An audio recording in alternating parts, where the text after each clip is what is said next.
जय जय सिया राम। जेहि विधि नाथ होई हित मोरा, कीजिए सुबेरु दास मैं तोरा। जेहि विधि प्रभु प्रसन्न मन होई, करुणा सागर कीजिए सोई। आप सभी का हमारे चैनल स्पिरिचुअल सर्वर्स में हार्दिक स्वागत है। आपका दिन शुभ हो। चैनल को लाइक फॉलो सब्सक्राइब करना ना भूले। सीताराम सीताराम। श्री रामायण कथा उत्तरकांड भाग 7। लक्ष्मण की वापसी। रथ में मूर्छा भंग होने पर लक्ष्मण फिर विलाप करने लगे। सुमंत ने उन्हें धैर्य बंधाते हुए उनसे कहा, वीरवर, आपको सीता के विषय में संताप नहीं करना चाहिए। ये बात तो दुर्वासा मुनि ने स्वर्गीय राजा दशरथ जी को पहले ही बता दी थी कि श्रीराम सदैव दुख उठाएंगे, उन्हें प्रियजनों का वियोग उठाना पड़ेगा। मुनि के कथनानुसार दीर्घकाल व्यतीत होने पर वे आपको तथा भरत और शत्रुघ्न को भी त्याग देंगे। ये बात उन्होंने मेरे सामने कही थी, परंतु स्वर्गीय महाराज ने मुझे आदेश दिया था कि यह बात मैं किसी से न कहूं। अब उचित अवसर जानकर आपसे कह रहा हूं। आपसे अनुरोध है कि आप ये बात भरत और शत्रुघ्न के सम्मुख कदापि न कहें। सुमंत की बात सुनकर जब लक्ष्मण ने किसी से न कहने का आश्वासन देकर पूरी बात बताने का आग्रह किया तो सुमंत ने कहा, एक समय की बात है, दुर्वासा मुनि महर्षि वशिष्ठ के आश्रम में रहकर चातुर्मास बिता रहे थे।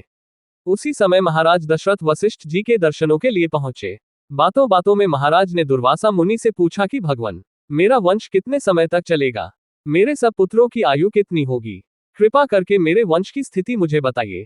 इस पर उन्होंने महाराज को कथा सुनाई कि देवासुर संग्राम में पीड़ित हुए दैत्यों ने महर्षि भृगु की पत्नी की शरण ली थी। भृगु की पत्नी द्वारा दैत्यों को शरण दिए जाने पर कुपित होकर भगवान विष्णु ने अपने चक्र से उसका सिर काट डाला।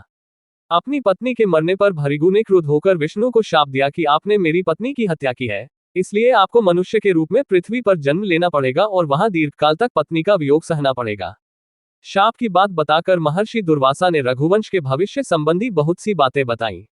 उसमें आप लोगों को त्यागने की बात भी बताई गई थी। उन्होंने ये भी कहा था कि रघुनाथ जी सीता के 2 पुत्रों का अभिषेक अयोध्या के बाहर करेंगे, अयोध्या में नहीं। इसलिए विधाता का विधान जानकर आपको शोक नहीं करना चाहिए। ये बातें सुनकर लक्ष्मण का संताप कुछ कम हुआ। केशिनी के तट पर रात्रि बिताकर दूसरे दिन दोपहर को लक्ष्मण अयोध्या पहुंचे।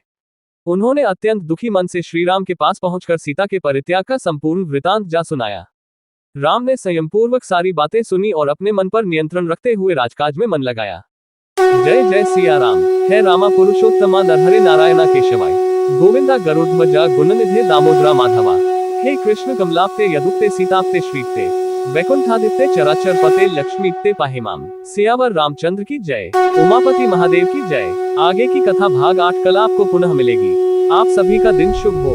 हमारे चैनल पर बने रहने के लिए लाइक फॉलो और सब्सक्राइब करना ना भूलें। जय जय सिया राम।